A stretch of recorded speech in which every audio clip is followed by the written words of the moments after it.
వెళ్ళిన Dasara holidays, Sankranti holidays, inter మొత్తం syllabus complete చేసిన. అంటే వాళ్ళ దగ్గర ఉన్న ఎమోషన్ నేను చూసిన. పెద్ద పిల్లలు వితిన్ 6 months నాతో ఎమోషన్లో అంటే బాగా పోయేటప్పుడు ఏడ్చింది. కాబట్టి ఎక్కడున్నా నేను వర్క్ చేయగలుగుతాను. నిజామాబాద్ తీసుకునేటప్పుడు 2 సార్లు అడిగింది, నిజామాబాద్ నిజంగానే బాగుంటుందా లేదా, ఏడున్నా సరే నిజామాబాద్లో వర్క్ చేయాలని ఒకటే కాదు. అంతకుముందు నాకు లోకల్లో ఆందోళన ఉండే, ఆపర్చునిటీ ఉంది నియర్ బై స్కూలే, కానీ తీసుకోలేదు. ఎందుకంటే మా మేడం జాబ్ వస్తే ఇక్కడే ఉంటామన్నమాట, ఆ ఉద్దేశంతో తీసుకున్నాక ఇక్కడ వచ్చినాక నా కోసం ప్రవీణ్ సార్ వెయిట్ చేస్తున్నారు. ఇక్కడ ఉన్న స్టాఫ్ అంతా రాగానే సార్ అంటే పిల్లలు పెద్ద పిల్లలు మనకి వినరు, ఏమన్నా చేస్తాం కానీ మనం డిసిప్లిన్గా టీచింగ్ వాళ్ళు అప్పుడు 8 to 7 దాకా చెప్తారు. కాబట్టి వాళ్ళకు పెద్ద పిల్లలతో ఎక్కువ అటాచ్మెంట్ ఉండదు. కంట్రోల్ చేసేది పీజీటీ రెగ్యులర్. ఇంకో 2-3 వస్తే మనతో కంట్రోల్ అవుతుంది. నా తర్వాత మేడం ఇచ్చారు, బాలు సారు, ఇక మన ఇక్కడున్న స్టాఫ్ అంతా కోఆర్డినేషన్ నేను వేరే దగ్గర ఎక్కడ చూడలేదు.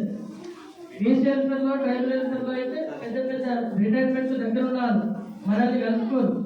ఎందుకంటే మనం మన లెవెల్లో ఉన్న వాళ్ళతోటే కలుస్తాం. ఇక్కడ వచ్చినట్టు నాకు ఒక 5-6 సంవత్సరాలు చిన్న కానీ పెద్ద కానీ ఇదే ఉన్నారు లెవెల్. కాబట్టి వీళ్ళందరితో నాకు బాగా అటాచ్మెంట్ ఉండే. ఈ 5 సంవత్సరాల జర్నీలో నాకు ప్రిన్సిపాల్ సార్ కానీ, ప్రవీణ్ సార్ కానీ, అందరికీ రాజేష్ సార్ కానీ, రామ్ గోపాల్ సార్, మహేంద్ర సార్ కానీ, గంగాధర్ సార్, బాలు సార్, మన షాబుద్దీన్ సార్ కానీ, అందరు టీచర్లు ప్రతి ఒక్కరికి ధన్యవాదాలు తెలుపుతున్నాను. వాళ్ళు కూడా ప్రతి ఎస్ఎల్సీ చేసినప్పుడు కూడా నాకు అన్నింటిలో విషయాల్లో సహకరించారు.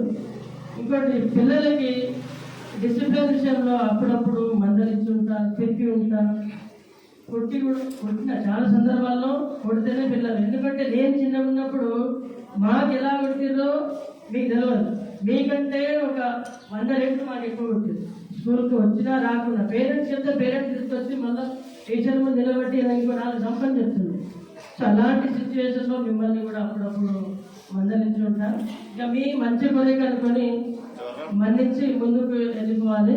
మీ యొక్క బాగు కోసం ఏం చేసినా, మీ యొక్క మంచి కోరిక చేసినా, నాకు సహకరించిన టీచింగ్ కానీ, నా టీచింగ్ ఛాయని కానీ, రేష్మ కానీ, స్వప్న కానీ, నాగరాజు కానీ, మన సెక్యూరిటీ గార్డ్స్ కానీ, ఎవరైనా సరే వితిన్ ఎక్కడ కూడా నాకు ఎదురు చెప్పలే, అందరు సహకరించారు.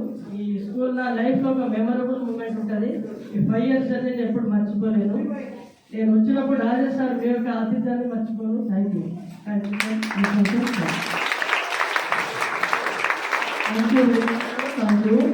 రిక్వెస్ట్ మాట్లాడితే I request principal sir to felicitate our Sanjeev Naik sir with a strong ఆదర్శిస్తుంది. ఈ మాట్లాడాలి 5 years నుంచి ఆ జర్నీ మర్చిపోలేదు. స్టార్టింగ్లో హైదరాబాద్లో ఉంటున్నప్పుడు మన Jagan sir and Sanath sir ఇద్దరు వాళ్ళకి అనుకున్న బాయ్స్ 2, బాయ్స్ 3 తీసుకున్నారు. బాయ్స్లో నాది ర్యాంక్ లాస్ట్లో, అంత last reservation candidate last 58 rank, 64 మంది ఉన్నారు. అయినా సరే బాయ్స్తో పోతలేదు. ఎందుకు పోతలేదని అడిగాను.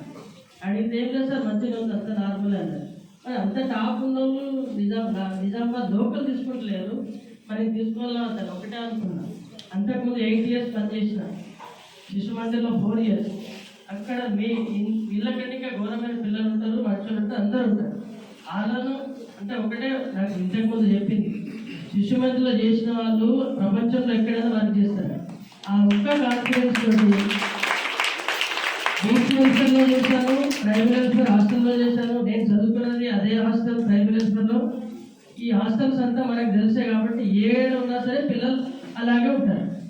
హాస్టల్ ఉన్నప్పుడు పిల్లలు కొంతమంది మంచోళ్ళు ఉంటారు, కొంతమంది బయట తిరిగేటోళ్ళు ఉంటారు, చదివేటోళ్ళు ఉంటారు, టీచర్లను అభిమానించే వాళ్ళు కూడా చాలా మంది ఉంటారు. ఒక్కొక్క స్కూల్లో నేను 1 year చెప్పిన బీసీ వెల్ఫేర్లో మ్యాక్సిమం 70-60 మెంబర్స్లో మాక్సిమం అందరు పాస్ అయ్యారు మంచి మార్క్స్ తోటి 75 out of 72, 73, 74 మార్క్స్ తోటి